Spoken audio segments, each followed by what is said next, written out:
Okay, so listen, I had to change my scenery because the old country house, farmhouse, paneled walls were just bugging me. So grateful for the home. We're currently building our home, and so this is our temporary situation. I love the home. I love the little farm we're on, but the paneled walls are not for me.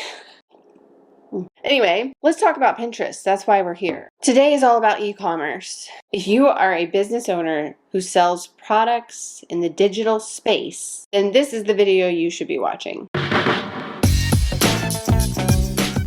Hello, it's Tabby with Simple Pen Media, and we are here to help you market effectively on Pinterest. Here's a stat. Over 50% of pinners view Pinterest as a place to shop. And as shopping gains popularity on Pinterest, Pinterest is increasing their efforts in making shoppability more accessible to pinners. So that means it helps you. It helps you get your products in front of the right people who are ready and wanting to shop. And with the recent changes that Pinterest has come out with in the last few months, one of them being that they took away the shop tab, which by the way is not a bad thing. But with that change, they're kind of shifting from a storefront vibe to more of a integrated shopping experience for the pinners. And guys, Pinterest looked at that. Like they studied what pinners were doing with the shop tab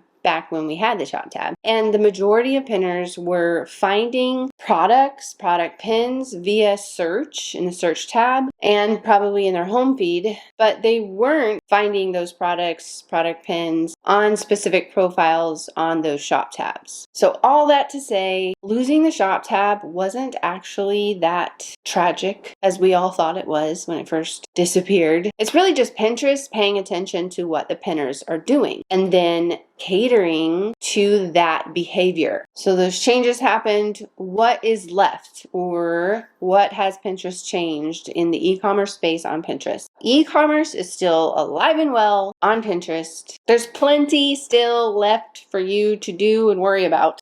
Let's talk about it. Number one, product tagging. That is still a feature and it's still something that you should be doing. Tag your products. So mostly I'm speaking to two different types of people here. One, if you write a blog, or you don't have to call it a blog if you're not like a blogger. Maybe you're a product seller and you write about your products, that kind of thing. Whether it be you're a blogger or you're a product seller who writes about your products. If you aren't, you should be making pins for those blog posts. And so then whatever product you're talking about in that blog post, you can tag that product on that pin that links to that blog post. Another type of person that should be tagging products on their pins would be like a content creator, somebody who's more speaking to their audience directly using video pins or what used to be idea pins. You know, things like reels, shorts, specifically speaking to your audience, talking head, giving tips, giving advice, showing off whatever affiliate product you are promoting. Tagging your products on your static pins, on your video pins is a great way to make the shopping experience for your audience way easier. They can just click on the product, get a direct link to that product to buy. If you don't know how to tag your products, I've already talked about that in the video that I've linked above, and I will also put it in the description. Description. It sounds a weird name, weird word. And just a quick tip, if you want to tag pins that you've already published, then you have to do it on desktop. If you want to tag products on a pin that you are in the middle of creating, like a brand new pin that you're uploading on Pinterest, you can only do that on mobile app. Next e-commerce feature that is still important, still relevant, is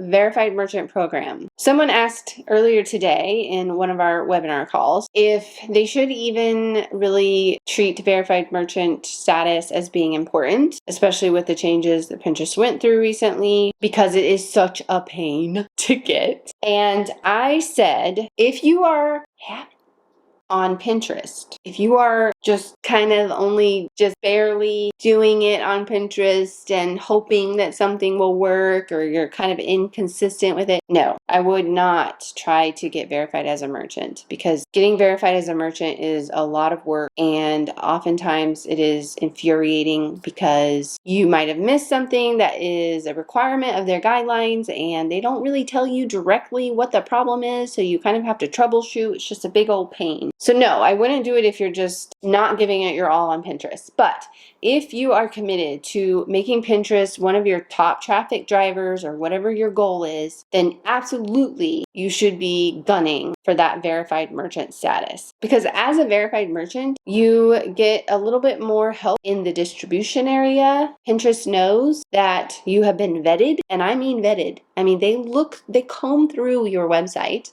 they comb through your Pinterest account. And so once you're verified, they have vetted you to the 9th degree and decided that you are trustworthy and somebody that they trust to put in front of their users. It is absolutely valuable to you. And plus you get a blue check mark. That's something. And of course, below I will leave the link to the whole getting verified process, the guidelines, the rules, all of that. I will leave the link below. Next feature in the e-commerce space of Pinterest would be product pins. And boy, I think this is my favorite, because it saves you as the business owner so much time. So much time. Because if you're selling products and you run out of stock on something, before it would be like, you better write on that page, out of stock, check out these products instead. It was such a headache. Now that Pinterest has product pins and it's all integrated, your catalog is integrated, Pinterest automatically updates those pins and the products, whether it be out of stock, whether it be a new product, whether it be a price change. It's all automatically updated for you as long as your catalog is healthy and running well. And they are formatted in a little bit different way than regular static pins, and they really just help the pinner know that it's a shoppable pin. Keeps focusing on the coffee. I know the coffee is important, but we need to be focused on me, Canon. Something to keep in mind, product pins come from two sources. They come from your catalogs and they come from rich pins. So we get this question a lot. Since the shop tab is gone, should I still upload my catalogs? Yes, you should. Product pins are still a thing on Pinterest, okay? When you upload your catalogs, product pins are created and they are shared via search feed, home feed, and catalogs can either be added manually or automatically. It just depends on what platform you use, what shopping platform you use. Pinterest has a automatic integration partnership with a couple of platforms, one being Shopify, another one being WooCommerce, and some new ones that they just released are Adobe Commerce and Salesforce. If you use any of those platforms, integration is going to be a lot easier for you. Another source for product pins would be rich pins. This is when your product has been directly saved to Pinterest from your website, and so then your product info is pulled via metadata. If you don't have rich pins set up on your website and Pinterest account, it's really quite easy. It used to be a little bit more of a process, but they have since, in the last 6 months, made that process a lot easier.